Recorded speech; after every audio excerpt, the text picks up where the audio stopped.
A, B ഇവർ ഒരുമിച്ച് ഒരു ജോലി 4 ദിവസം കൊണ്ട് ചെയ്തു തീർക്കും. എ തനിയെയാണെങ്കിൽ ഈ ജോലി തീർക്കാൻ 12 ദിവസം വേണം. എങ്കിൽ ബി തനിയെ ഈ ജോലി എത്ര ദിവസം കൊണ്ട് തീർക്കും? നോക്കുക, ഇവിടെ രണ്ടാളുകൾ എ, ബി. ഇവർ രണ്ടുപേരും ഒരുമിച്ച് ജോലി ചെയ്തു കഴിഞ്ഞാൽ ഒരു ജോലി 4 ദിവസം കൊണ്ട് ചെയ്തു തീർക്കും. 4 ദിവസം കൊണ്ട്. ഇക്കൂട്ടത്തിൽ എ തനിയെയാണെങ്കിൽ ഈ ജോലി ചെയ്തു തീർക്കാൻ 12 ദിവസം വേണം. 12 ദിവസം. അങ്ങനെയെങ്കിൽ ബിക്ക് തനിയെ ഈ ജോലി ചെയ്തു തീർക്കാൻ എത്ര ദിവസം വേണം എന്നാണ് കണ്ടുപിടിക്കേണ്ടത്. നോക്കുക, എയും ബിയും കൂടെ ചേർന്നാൽ 4 ദിവസം കൊണ്ട് ജോലി ചെയ്തു തീരും. അതായത് ഇവർ രണ്ടുപേരും കൂടി ഒരു ദിവസം ഈ ജോലിയുടെ 4/1 ഭാഗമാണ് ചെയ്തു തീർക്കുക. ഒരു ദിവസം ജോലിയുടെ 4/1 ഭാഗം ചെയ്യും. ഇനി എയ്ക്ക് തനിയെ 12 ദിവസം വേണമല്ലോ ജോലി ചെയ്തു തീർക്കാൻ. അതായത് ഒരു ദിവസം എ ഈ ജോലിയുടെ 12/1 ഭാഗം ചെയ്യും. ഒരു ദിവസം ജോലിയുടെ 12/1 ഭാഗം എ തനിയെ ചെയ്യും. അപ്പോൾ നമുക്ക് ബി തനിയെ ഒരു ദിവസം ഈ ജോലിയുടെ എത്ര ഭാഗം ചെയ്യും എന്ന് കണ്ടുപിടിക്കണം. അതിനായിട്ട് എയും ബിയും കൂടെ ചേർന്ന് 4/1 ഭാഗമാണ് ചെയ്യുന്നത്. എ തനിയെയാണെങ്കിൽ 12/1 ഭാഗവും. അപ്പോൾ ഈ 4/1 നിന്ന് 12/1 കുറച്ച് കഴിഞ്ഞാൽ ബി ഒരു ദിവസം ചെയ്യുന്നത് ജോലിയുടെ എത്ര ഭാഗമെന്ന് കിട്ടും. അപ്പോൾ 4/1 നിന്ന് നമുക്ക് 12/1 കുറയ്ക്കാം. ഭിന്നസംഖ്യകൾ കുറയ്ക്കണമെങ്കിൽ അവയുടെ ഛേദം തുല്യമാക്കണം. അപ്പോൾ ഈ 4നെ 3 കൊണ്ട് ഗുണിച്ചാൽ 12 കിട്ടും. ഇവിടെ അംശത്തിനെയും ഛേദത്തിനെയും 3 കൊണ്ട് ഗുണിക്കുക. അപ്പോൾ 3/12 മൈനസ് 12/1 എന്നാവും. ഛേദം തുല്യമാണ് 12. 3ൽ നിന്ന് 1 കുറയ്ക്കുക 2. 12ൽ 2 എന്ന് വരും. 2 ഉപയോഗിച്ച് അംശത്തിനെയും ഛേദത്തിനെയും ഹരിക്കുക. അപ്പോൾ 6/1. അപ്പോൾ ബി തനിയെ ഈ ജോലിയുടെ 6/1 ഭാഗമാണ് ഒരു ദിവസം ചെയ്യുക. അപ്പോൾ ഒരു ദിവസം 6/1 ഭാഗം ചെയ്യുമെങ്കിൽ ജോലി ചെയ്തു തീർക്കാൻ 6 ദിവസം വേണ്ടി വരും. ഓർക്കുക, ഒരു ദിവസം ജോലിയുടെ 6/1 ഭാഗമാണ് ചെയ്യുന്നത്. അതുകൊണ്ട് 6 ദിവസം കൊണ്ടേ ജോലി ചെയ്തു തീരുള്ളൂ. അപ്പോൾ ബിക്ക് തനിയെ ജോലി ചെയ്തു തീർക്കാൻ 6 ദിവസം വേണം. ശരി ഉത്തരം option C. A, B, C ഇവരുടെ പ്രതിമാസ ശമ്പളം യഥാക്രമം 4000 രൂപ, 4800 രൂപ, 2400 രൂപ എന്നിങ്ങനെയാണ്. ഇവരുടെ ശമ്പളത്തിൻ്റെ അംശബന്ധം എന്ത്? ഇവിടെ 3 ആളുകൾ എ, ബി, സി. ഇവരുടെ പ്രതിമാസ ശമ്പളം നമുക്ക് നൽകിയിട്ടുണ്ട്. 4000 രൂപ, എയ്ക്ക് 4000 രൂപ, ബിക്ക് 4800 രൂപ, സിക്ക് 2400 രൂപ. ഇവരുടെ ശമ്പളത്തിൻ്റെ അംശബന്ധമാണ് കണ്ടുപിടിക്കേണ്ടത്. അതായത് 4000:4800:2400. ഇത് സിംപ്ലിഫൈ ചെയ്ത് കഴിഞ്ഞാൽ നമുക്കിതിലൊരു ഓപ്ഷൻ ഉത്തരമായിട്ട് കിട്ടും. അപ്പോൾ സിംപ്ലിഫൈ ചെയ്യാനായിട്ട് എല്ലാം 100ൻ്റെ ഗുണിതങ്ങളാണ്. അതുകൊണ്ട് 100 കൊണ്ട് എല്ലായിടത്തും ഹരിക്കാം. അപ്പോൾ 40:48:24 എന്ന് വരും. ഇപ്പോൾ നമുക്ക് കിട്ടിയിരിക്കുന്ന 3 സംഖ്യകളും 8ൻ്റെ ഗുണിതങ്ങളാണ്. അതുകൊണ്ട് 8 ഉപയോഗിച്ച് ഇത് 3നെ ഹരിക്കുന്നു. അപ്പോൾ 40നെ 8 കൊണ്ട് ഹരിച്ചാൽ 5. 5:48 6 തവണയാണ് ഇട്ടുള്ളത്. 6:24 3 തവണ. അപ്പോൾ 5:6:3 എന്ന് കിട്ടും. അപ്പോൾ ഇതാണ് ഇവരുടെ ശമ്പളത്തിൻ്റെ അംശബന്ധം. ശരി ഉത്തരം ഓപ്ഷൻ ഡി. പ്രതിവർഷം 10% കൂട്ടുപലിശയിൽ 5000 രൂപ 3 വർഷത്തേക്ക് നിക്ഷേപിക്കുന്നു.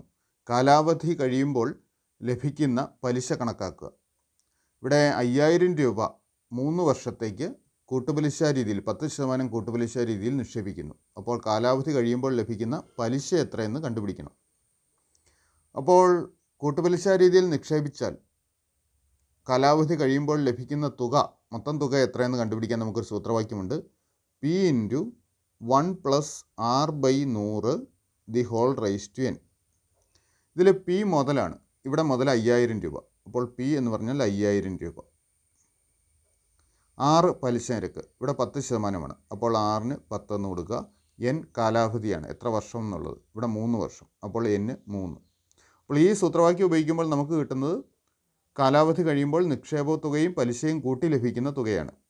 നിക്ഷേപ തുകയും പലിശയും കൂടെ കൂട്ടി ഉള്ള തുകയാണെന്ന് കിട്ടുക. അപ്പോൾ ഇത് കണ്ടുപിടിച്ച് കഴിഞ്ഞാൽ നമുക്ക് പലിശ മാത്രം എത്രയെന്ന് കണ്ടുപിടിക്കാം. അപ്പോൾ ഈ വാല്യൂസ് ഇവിടെ കൊടുക്കാം. അപ്പോൾ 5000 ഇൻറ്റു നോക്കുക 1 + R 10ആണ്. 10/100 എന്ന് വരും. അതായത് 5000 ഇൻറ്റു നോക്കുക 1 + 10/100 നമുക്ക് ക്യാൻസൽ ചെയ്യാം. പൂജ്യങ്ങൾ ക്യാൻസൽ ചെയ്താൽ 10/1 എന്ന് വരും. ഇത് ക്യാൻസൽ ചെയ്താൽ 10/1. 10/1 എന്ന് പറഞ്ഞാൽ 0.1. 1 + 0.1 എന്ന് വരും. The whole cube. അതായത് 5000 ഗുണം 1 + 0.1 1.1 1.1 ദി ഹോൾ ക്യൂബ് എന്ന് വരും. ഈ 1.1ൻ്റെ ക്യൂബ് കണ്ടുപിടിക്കണം. അപ്പോൾ അതിനായിട്ട് 11ൻ്റെ ക്യൂബ് കണ്ടുപിടിച്ചാൽ മതി. 11ൻ്റെ സ്ക്വയർ 121. അപ്പോൾ 11 ക്യൂബ് കിട്ടാൻ 121നെ 11 കൊണ്ട് ഗുണിക്കുക.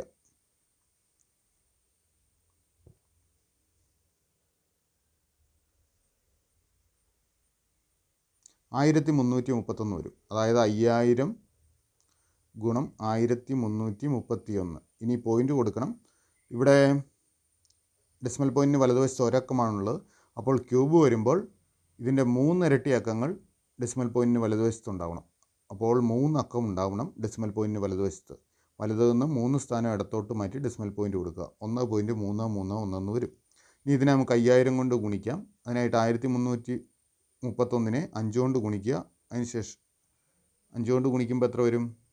5 1 5, 5 3 15 5, 1 5 3 15 1 16, ശിഷ്ടം 1 5 1 5 1 6.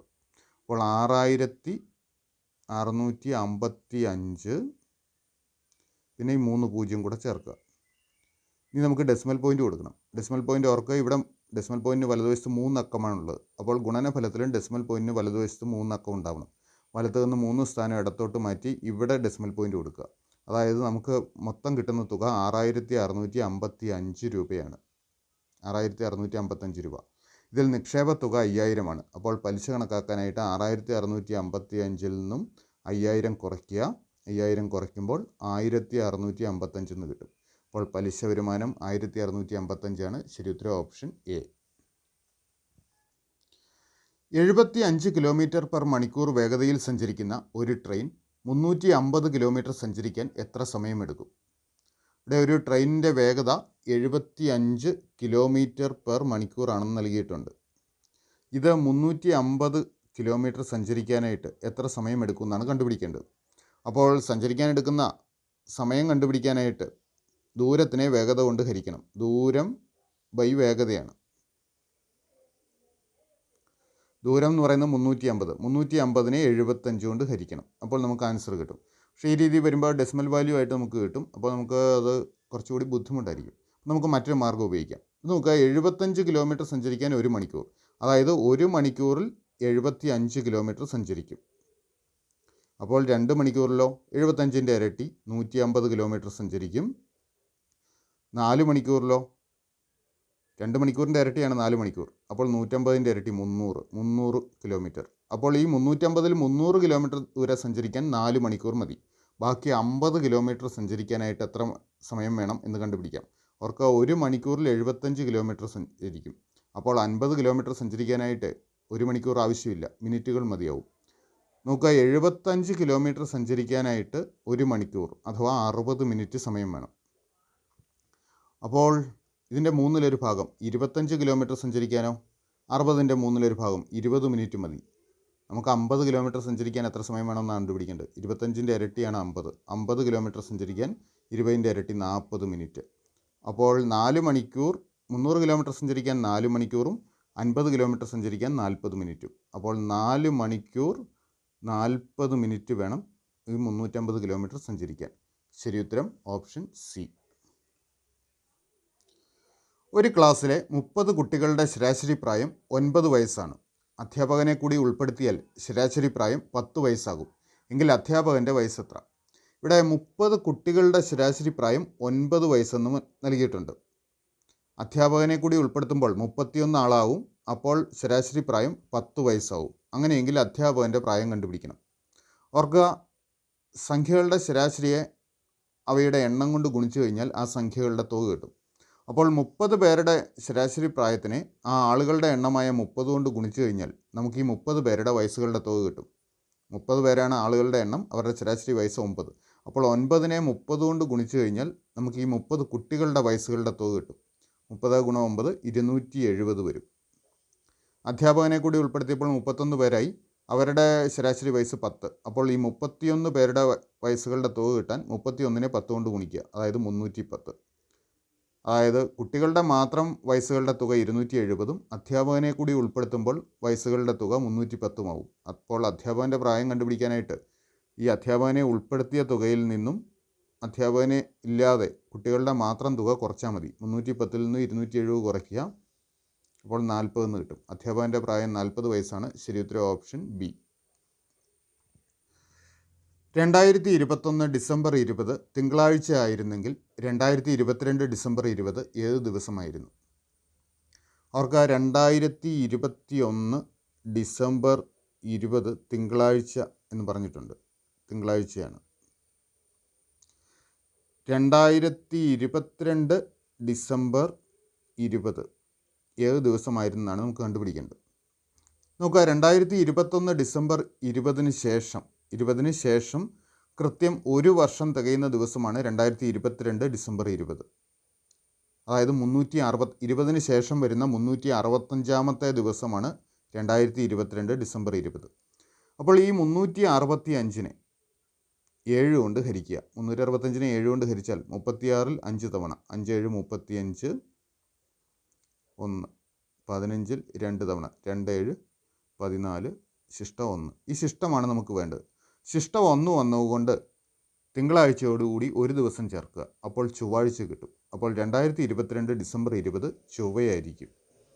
അപ്പോൾ ഇത് ചെയ്ത് ഓർക്കുക. 2021 ഡിസംബർ 20 ശേഷം 2022 ഡിസംബർ 20 വരെയുള്ള ദിവസങ്ങളുടെ എണ്ണം കണ്ടുപിടിക്കുക. അവർക്ക് ഡിസംബർ 20 2021 ശേഷം കൃത്യം ഒരു വർഷം തികയുന്ന ദിവസമാണ് ഡിസംബർ 20 2022. ആ ഒരു വർഷം ആയതുകൊണ്ടാണ് 365 ഇവിടെ എടുത്തത്. അപ്പോൾ നമ്മുടെ ഉത്തരം ചൊവ്വ. ശരിയുത്തരം ഓപ്ഷൻ സി. പ്ലേ എന്ന വാക്ക് 8123 എന്നും റൈം എന്ന വാക്ക് 49367 എന്നും എഴുതിയാൽ മെയിൽ എന്ന വാക്ക് എങ്ങനെ എഴുതാം? ഇവിടെ നോക്കുക, പ്ലേക്ക് നൽകിയിരിക്കുന്ന കോഡ് 8123 എന്നാണ്. അതുപോലെ റൈം RHYME റൈമിന് നൽകിയിരിക്കുന്ന കോഡ് 49367 എന്നാണ്. അങ്ങനെയെങ്കിൽ മെയിൽ എന്ന വാക്കിൻ്റെ കോഡാണ് നമുക്ക് കണ്ടുപിടിക്കേണ്ടത്. അപ്പോൾ ഇവിടെ നമുക്ക് ഈ രണ്ട് വാക്കിലും സെയിം ലെറ്റേഴ്സ് വരുന്നുണ്ട്. ആ സെയിം ലെറ്റേഴ്സിന് നേരെ താഴെ വരുന്ന സംഖ്യകൾ സെയിം ആണ്. നോക്കിയാൽ വൈക്ക് 3 ഇവിടെയും വന്നിരിക്കുന്നു. അപ്പോൾ നമുക്ക് ആ രീതിയിൽ ഒന്ന് ശ്രമിക്കാം. അതായത് ഒരേ ലെറ്ററിന് കൊടുത്തിരിക്കുന്ന കോഡ് നോക്കുക. ഇവിടെ എം ആണ് ആദ്യത്തെ അക്ഷരം. എമ്മിൻ്റെ കോഡ് നോക്കുക. ഇതിനകത്ത് എമ്മിൻ്റെ നേരെ വന്നിരിക്കുന്ന സംഖ്യ 6 ആണ്. അപ്പോൾ നമുക്ക് എമ്മിന് പകരം ഇവിടെ 6 എഴുതാം. എ നോക്കുക, എ ഇതിനകത്തുണ്ട്. എയ്ക്ക് നേരെ വന്നിരിക്കുന്ന കോഡ് 2 ആണ്. അപ്പോൾ നമുക്ക് എയ്ക്ക് 2 എഴുതാം. എല്ലിന് ഇവിടെ 1 എന്നാണ് നൽകിയിരിക്കുന്നത്. എല്ലിൻ്റെ നേരെ വരുന്നത്. അപ്പോൾ 1 എഴുതി. ഇക്ക് 7, ഇവിടെ 7 കൊടുക്കുക. അപ്പോൾ 6217 എന്ന് വരും. മെയിലിൻ്റെ കോഡ് 6217. ശരിയുത്തരം ഓപ്ഷൻ സി. എ ബിയുടെ സഹോദരിയാണ്. ബിയുടെ അമ്മയാണ് സി. സിയുടെ അച്ഛനാണ് ഡി. ഡിയുടെ അമ്മയാണ് ഇ. എങ്കിൽ ഡിയുടെ ആരാണ് എ? നോക്കുക, എ ബിയുടെ സഹോദരിയാണ്. അതായത് എയും ബിയും സഹോദരങ്ങളാണ്. ബിയുടെ അമ്മയാണ് സി. അപ്പോൾ ബിയുടെ അമ്മയാണ് സി. അപ്പോൾ എയുടെ അമ്മയും സി തന്നെയായിരിക്കും. കാരണം എയും ബിയും സഹോദരങ്ങളാണല്ലോ. അപ്പോൾ എയുടെ അമ്മയാണ് സി എന്ന് നമുക്ക് എഴുതാം. സിയുടെ അച്ഛനാണ് ഡി. സിയും ഡിയും തമ്മിലുള്ള ബന്ധം, സിയുടെ അച്ഛനാണ് ഡി. ഇനി ഡിയുടെ അമ്മയാണ് ഇ. നമുക്ക് ഡിയുടെ ആരാണ് എ എന്നാണ് കണ്ടുപിടിക്കേണ്ടത്. നോക്കുക, സിയുടെ അച്ഛനാണ് ഡി. അപ്പോൾ ഡിയുടെ മകളാണ് സി. ആ സിയുടെ മകളാണ് എ. ഡിയുടെ മകളാണ് സി, സിയുടെ മകളാണ് എ. അതായത് ഡിയുടെ മകളുടെ മകൾ അല്ലെങ്കിൽ ഡിയുടെ കൊച്ചുമകളാണ് എ. ഡിയുടെ കൊച്ചുമകൾ. അപ്പോൾ ശരിയുത്തരം ഓപ്ഷൻ സി, കൊച്ചുമകൾ. 1 4 12 30 ഡാഷ് അടുത്ത സംഖ്യ ഏത്? നമുക്കിവിടെ ഒരു നമ്പർ സീക്വൻസ് നൽകിയിട്ടുണ്ട്. 1 4 12 30. അപ്പോൾ ഈ സീക്വൻസിലെ അടുത്ത സംഖ്യ എന്ന് കണ്ടുപിടിക്കണം. അപ്പോൾ അതിനായിട്ട് തന്നിരിക്കുന്ന സംഖ്യകൾ തമ്മിലുള്ള ബന്ധം നമുക്കൊന്ന് നോക്കാം. നമുക്ക് ആദ്യ പദം 1 ആണ്. ഈ 1നോട് 1 കൂട്ടി അതിനെ 2 കൊണ്ട് ഗുണിച്ചാൽ 4 കിട്ടും. 1 1 2 ആണ്. അപ്പോൾ 2 ഗുണം 2 എന്ന് വരും. അത് 4 ആണ്.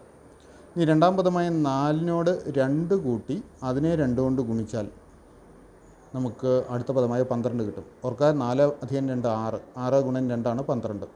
അപ്പോൾ ഇനി ചെയ്യേണ്ടത് എന്തായിരിക്കും?